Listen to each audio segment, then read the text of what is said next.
the human Contingency Protocol. Oh, fantastic. Just what I needed to make this rotation cycle complete. The human. Warden Drex Valorn's upper mouth twisted in disgust while his lower one continued dictating notes into his personal log. His four eyes, the main pair focused on the security feed, the auxiliary pair scanning incoming reports, blinked asynchronously in frustration. "Sir," his assistant Plex nervously chittered, mandibles clicking rapidly, "the transport will dock in approximately 20 minutes. Shall I prepare the special containment protocols?" "No, Plex." Drex drawled, voice dripping with sarcasm. "Let's just toss the human in with the general population and watch the resulting catastrophe for entertainment. Of course, implement the special protocols. Have you forgotten what happened on Station 19? Or the Galactic mining colony? Or worst of all, the incident at New Proxima?" Plex's exoskeleton paled slightly. "Those are just stories to scare new recruits, sir. Surely humans can't be that." "That what? Dangerous? Unpredictable? Horrifyingly resourceful."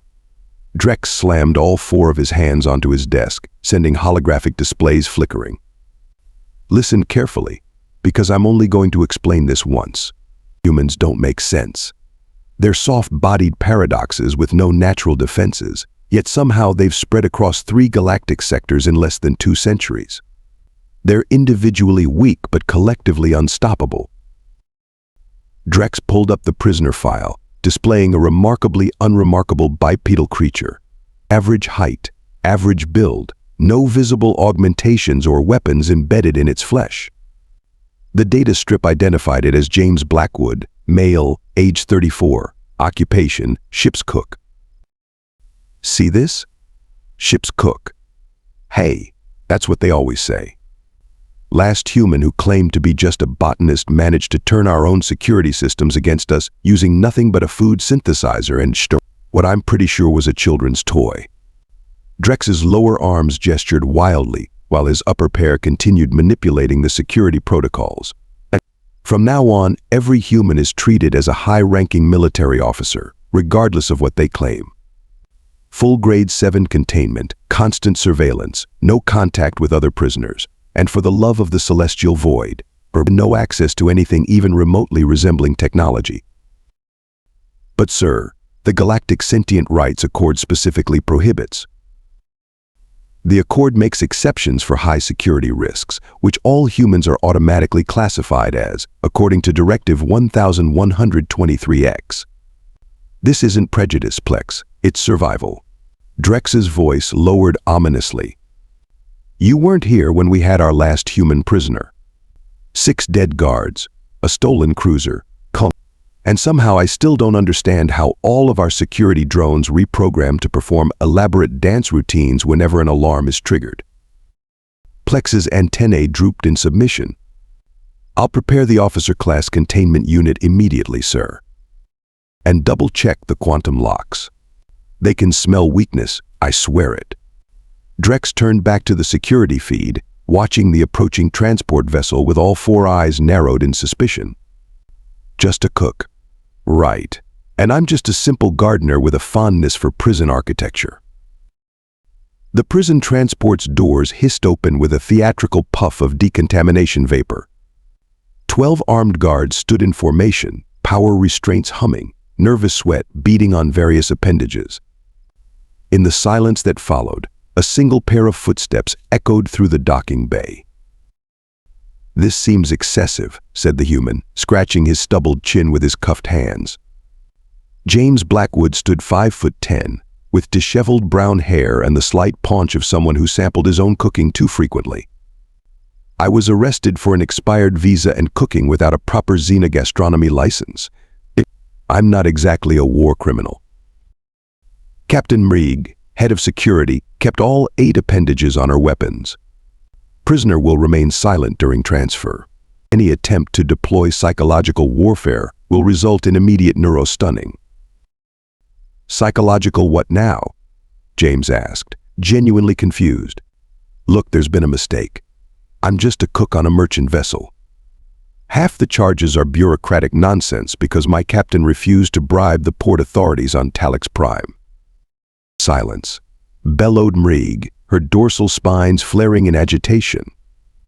Escort the high-security prisoner to Containment Block Z, quadruple guard formation, constant biomonitoring, and full sensory dampening fields active at all times. As they marched through the prison's central hub, the regular inmates pressed against their energy barriers, trying to catch a glimpse of the new arrival. The corridor fell eerily silent as James passed by. "Is that really a human?" whispered Kretch, a 3-meter-tall Vuldarian convicted of destroying 3 moons in a mining accident. "It looks so squishy." "Don't be fooled," hissed Zorak, a veteran smuggler with skin like polished obsidian. "My third cousin's roommate was on a trading post when a human came through. By the time it left, the human owned the place and the original proprietor was thanking it for the opportunity to work as a janitor." "I heard they can regenerate entire limbs," added another prisoner, eyes wide with fear. "That's ridiculous," scoffed Zorak. "What they actually do is far worse. They adapt to anything. Everything. Cut off an arm. They'll beat you to death with the severed limb, then figure out how to grow a better one." The whispers followed James all the way to Containment Block Z, normally reserved for political prisoners and war criminals from the Zeta Quadrant conflicts. Warden Drex was waiting at the specially prepared cell. "Prisoner Blackwood, because of your classification you are being housed in our executive suite." His voice made executive suite sound like radioactive waste disposal unit.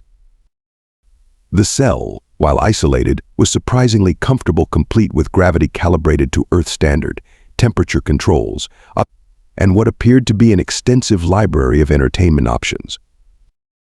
"This is nice," James said, looking suspicious. "Why am I getting special treatment?" "Special treatment? Hey." Drex's laugh sounded like grinding gears. "This is standard protocol for prisoners of your rank." "I'm a cook, not an admiral," James protested for what felt like the 100th time. Yes, and I'm a delicate flowering shrub," Drex retorted. "Your nutritional requirements and environmental specifications have been programmed into the automated systems. The force barrier is calibrated to 10 times standard strength. The surveillance is constant, and yes, that includes monitoring your waste material for contraband or signs you're building something dangerous out of your own bodily excretions." James blinked. "That's disgustingly specific." "We learn from experience," Drex said grimly. "Your designated exercise period will be when all other prisoners are secured in their cells. Any attempt to communicate in code, manipulate the guards psychologically, or fashion weapons will result in immediate cryosuspension." "I just want to serve my 3 months and go home," James sighed. "That's exactly what the last one said," Drex muttered, turning to leave. "Right before he hijacked our warden's personal shuttle, using nothing but dental floss and a contraband spork." 3 days into James Blackwood's incarceration, the first incident occurred. It was so minor that if the subject had been any other species, it wouldn't have even warranted a report. "He did what?"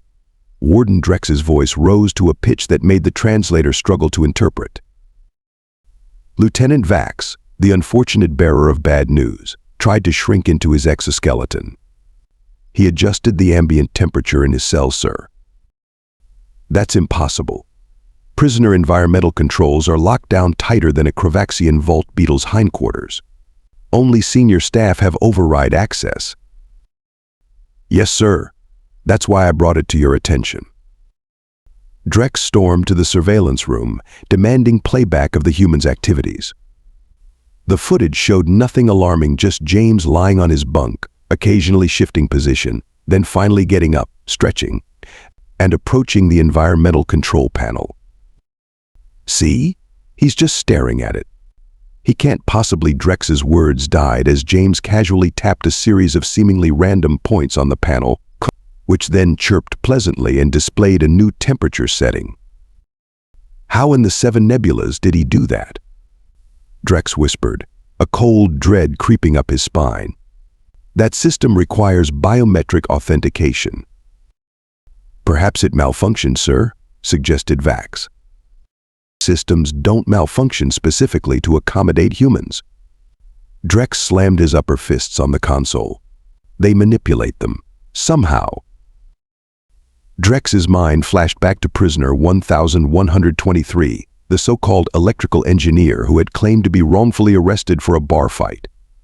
Within a week, the entire prison's lighting system had developed a glitch that created a 3-second blind spot in the surveillance of the eastern corridors, precisely enough time for someone moving quickly to slip between monitoring zones. They only discovered it when the human was already halfway to the outer sectors. Then there was prisoner 1788, the pharmaceutical sales representative who had somehow convinced half the guard staff that she was actually an undercover Galactic Union inspector. They'd provided her with everything from security codes to personal escort through restricted areas, only realizing their mistake when the warden received an actual communication from Central Command asking why a prisoner was requesting extraction via diplomatic shuttle.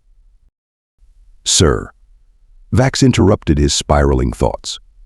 Should we confront the prisoner? No, absolutely not. Drex paced the room, all 4 arms gesticulating wildly. That's exactly what they want. Direct confrontation triggers some sort of cognitive acceleration in humans.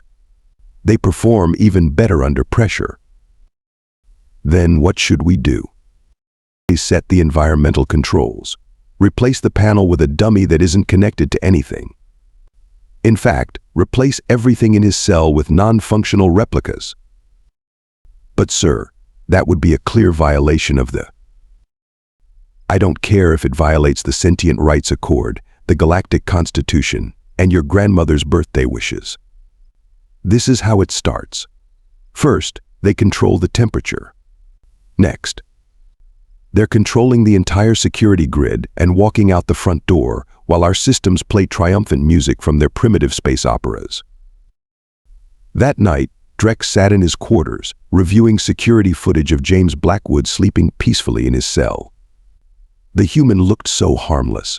That was their most insidious weapon, appearing non-threatening while planning chaos. Drex pulled up the files on the 5 previous human detainees who had passed through his facility. All had escaped. All had started with small, seemingly inconsequential actions that nobody but the most paranoid observer would connect. A casual question here, a minor request there.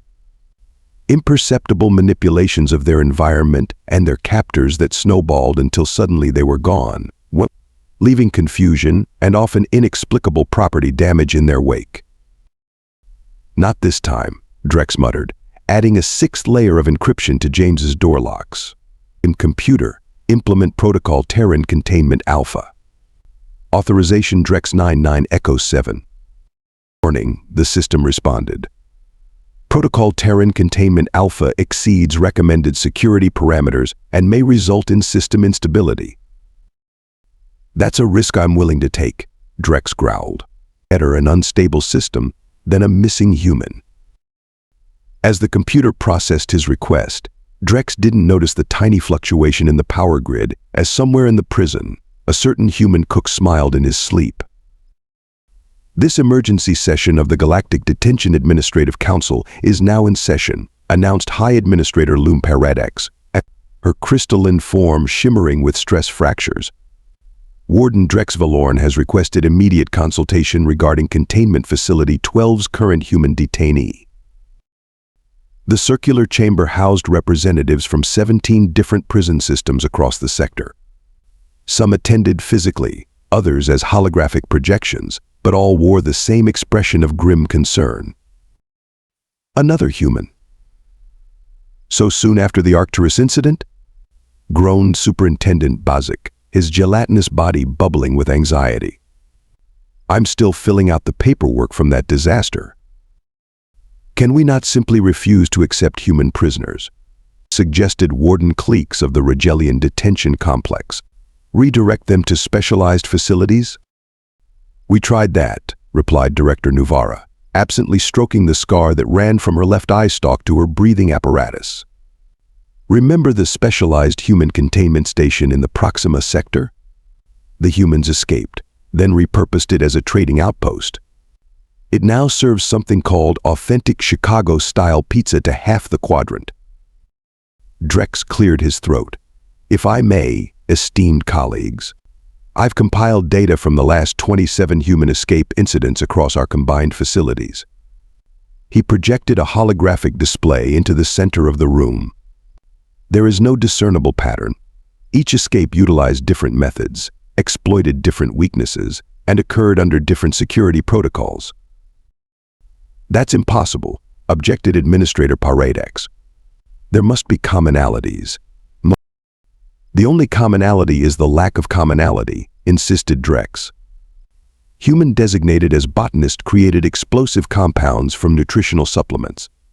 Human designated as historian hacked quantum encrypted security fields. Human designated as party planner. This one still gives me nightmares, somehow converted our entire staff recreation deck into what? They called a rave and walked out during the confusion. So the human contingency protocol exists because they're unpredictable, Drex concluded. Our species evolved with specific threat responses and problem-solving pathways. Humans didn't. They developed on a death world with such rapidly changing conditions that they never specialized. Instead, they became adaptable generalists.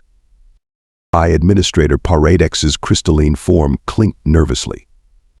And this current human? This cook? James Blackwood. 3 days in custody, and he's already manipulating environmental controls. We've replaced every system in his cell with isolated dummy interfaces, doubled the guard rotation, and implemented random sleep cycle interruptions to prevent him from establishing patterns. Isn't that excessive for someone arrested on minor regulatory violations? Asked a newer member of the council. The chamber fell silent before erupting in morbid laughter. You must be new, wheezed Superintendent Bazik.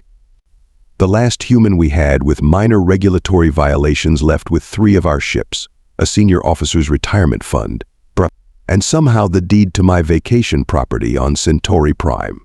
And never underestimate a human. Ever. As the council meeting continued outlining increasingly extreme security measures, none of them noticed the small maintenance drone in the corner, recording everything with unusual interest. Exactly 2 weeks after James Blackwood's arrival, the incident that would forever change Containment Facility 12's security protocols began with a breakfast tray. Prisoner appears to be experiencing some form of digestive distress, reported Guard Tekka, observing James through the surveillance system. Request permission to summon medical personnel. Warden Drex, who hadn't slept properly since the human's arrival, immediately activated the command center's emergency protocols, lock down all transit systems, freeze all personnel assignments, and activate backup power systems. This is not a drill. Sir, ventured Lieutenant Vax cautiously, the human is just clutching his stomach. Perhaps he actually is ill? That's exactly what they want us to think. Drex hissed, eyes darting between 18 different security feeds. Check the meal composition. Check for system anomalies. Check for subliminal messaging in his groaning patterns. Despite Drex's paranoia, standard protocol required medical attention for prisoners showing signs of distress. Dr. Finola, the facility's chief medical officer, was dispatched with a security detail of 6 armed guards. Patient presents with symptoms consistent with gastrointestinal distress. Dr. Finola reported clinically, her tentacles efficiently manipulating diagnostic equipment through the cell's medical access port. Recommend transport to medical bay for proper treatment. Absolutely not. Drex's voice crackled over the comm. Treat him in his cell. Warden, I cannot perform proper treatment through a 6-inch medical port. The human requires. Fine, but implement full transport protocol Omega-9. What happened next would later be reconstructed from security footage, personal accounts, and 3 different psychiatric evaluation sessions. James Blackwood, apparently in severe pain, was secured to a medical transport gurney with no fewer than 12 different restraint systems. A security detail of 10 guards surrounded him, while prison systems operated on maximum alert status. The procession moved slowly through the corridors, every intersection locked down and scanned before proceeding. Halfway to the medical bay, primary power failed. "It's happening," screeched Drex over emergency comms. "Secondary power, now." Secondary power activated, then inexplicably rerouted to the prisoner recreation areas. Tertiary power. Drex was practically hyperventilating. Tertiary power came online, then diverted to the kitchens, activating every food preparation device simultaneously. In the 30 seconds of darkness before quaternary power systems engaged, something happened to the prisoner transport team. When emergency lighting finally flickered on, James Blackwood was gone. 3 guards were locked in a supply closet. 4 were found unconscious, though unharmed. 2 were discovered in the staff lounge, bizarrely convinced they'd been granted emergency shore leave. The final guard was calmly eating a sandwich, unaware anything was amiss. The facility erupted into chaos. Security doors opened and closed in random patterns. Announcement systems broadcast what was later identified as 20th century Earth elevator music. Environmental systems created a dense fog in key corridors, while others were filled with the scent of something guards described as freshly baked cookies. "He's heading for the shuttle bay." Drex screamed, watching thermal signatures moving through maintenance tunnels. "Intercept him." "Sir, we're also detecting movement in the communications center, the armory, and your personal quarters," reported a frazzled technician. "That's impossible. Split teams. Cover all locations." By the time order was restored, 3 hours had passed. 17 security protocols had been breached. The meal delivery system had been reprogrammed to create elaborate dessert sculptures. And most alarmingly, the warden's private shuttle was missing. "We failed," Drex moaned, slumped in his command chair. "Another human, another escape. Central Command will decommission us all." "Sir," called a confused guard from the communication station. "We're receiving a transmission from the missing shuttle." The view screen activated to show James Blackwood, no longer appearing ill, calmly piloting the stolen craft. "Warden Drex," he nodded pleasantly. "Sorry about the mess. And the guards. And your personal shower settings, I changed those too." "You won't escape the sector," Drex growled. "Patrol ships are already in pursuit." About that, James smiled. "See, I'm not actually escaping." "What?" "This is a proof of concept demonstration. In exactly 43 minutes, I'll return to my cell voluntarily." That makes no sense. Why escape just to return?" James leaned toward the camera. "Because sometimes the most terrifying thing isn't what someone might do, it's what they could do but choose not to." He took a bite of what appeared to be the warden's private stash of luxury fruit. "Also, I really am just a cook. Imagine if I'd actually had military training."